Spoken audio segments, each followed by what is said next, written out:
Hello, ladies and gentlemen. My name is Evan Jones, and I'm going to be talking about the life of Brigham Young. Brigham Young was born on June 1st, 1801, in Whittingham, Vermont. And just as a little summary of his life and who he was one of the more prominent figures of the Church of Latter-day Saints, of the Mormon Church, and was one of the very big contributors when it came to establishing their community in Salt Lake City, Utah. So he played a very pivotal role in the progression of the Mormon Church and how it grew, especially in the 1800s. So he was born on June 1st, 1801 in Whittingham, Vermont. He grew up in the East Coast of America, and at first in his younger years was a carpenter and did a lot of handiwork as a way to make money and make ends meet. He married in 1824 to his wife, and together they moved to Mendon, New York. And from there, he was introduced to the Mormon Church and eventually got baptized in April of 1832 after spending some years doing research himself and studying the church and what it meant to him. But unfortunately, a year later in 1833, his wife passed away, and from there he went to Kirtland, Ohio to join with the rest of the Mormon Church as he left with his 2 kids that he had at the time.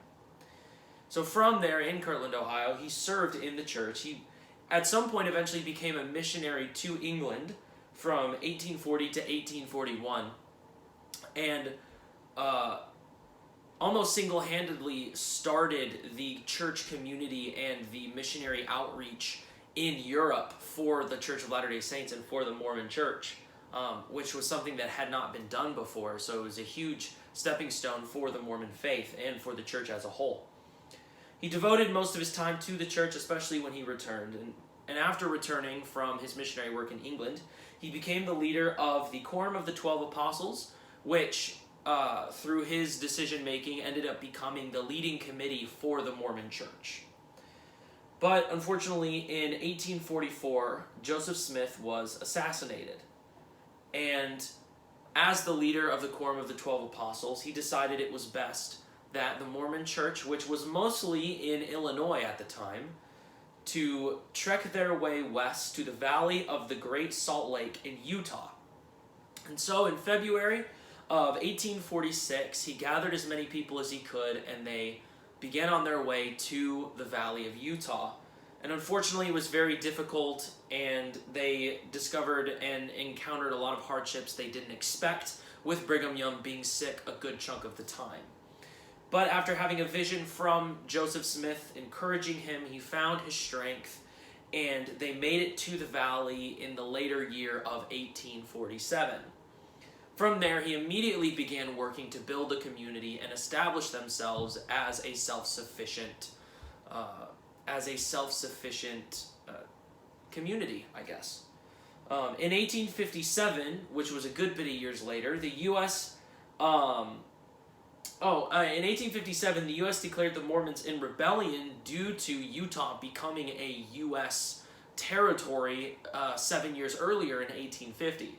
And with the Mormons continuing to do what they wanted and not listening to the U.S. government, the U.S. led an attack against them in Salt Lake City, which led to the infamous Mountain Meadows Massacre, with over 120 people dead within one battle. And after all of this, the U.S. decided to leave them alone and pardoned them the year after in 1858. And so from there, Brigham Young continued to grow the community of the Mormon Church. He built Brigham Young University and other establishments such as schools and houses and different things like that. And he fairly single-handedly ran and grew this community of the Mormon faith. With him dying in 1877 on August 29th, in Salt Lake City, Utah, hundreds of thousands of people came to pay their respects to him for building such a powerful community. Now, when it comes to his teachings and beliefs, at first, when he was introduced to Mormonism, he was very opposed to the idea of polygamy, which was something they practiced at the time when he joined. But eventually, he came to practice it himself, ended up having dozens of wives and 47 children by the time he died. In terms of, he didn't necessarily do much in terms of the theological and religious aspects of Mormonism and the Church of Latter-day Saints, but he was a very practical leader, and he did a lot when it came to building the community and establishing themselves as a congregation. He very much encouraged self-sufficiency, and he ruled with an iron fist that was very heavily based on isolationism and keeping away from everyone else. And he definitely pushed for theater and for education, hoping that people would become artistic, creative, and be well-versed in their intellect. In terms of the legacy he left, he established the Mormon community almost single-handedly and is now up and running today in Salt Lake City, Utah, and is still going strong. And he created a safe haven for Mormons that, as I said, is still in effect. He is revered as the Lion of the Lord by Mormons and is very much respected and looked up towards and held in very high regard in the Mormon community.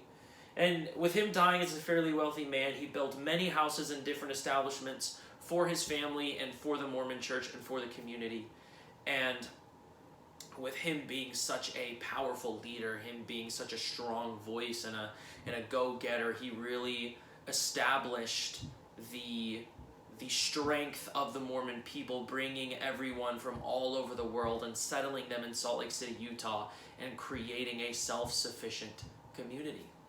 And so when it comes to the life of Brigham Young, he did a lot for the Church of Latter-day Saints and will always be seen as one of the greats of his time, especially when it comes to the Mormon faith. Thank you very much.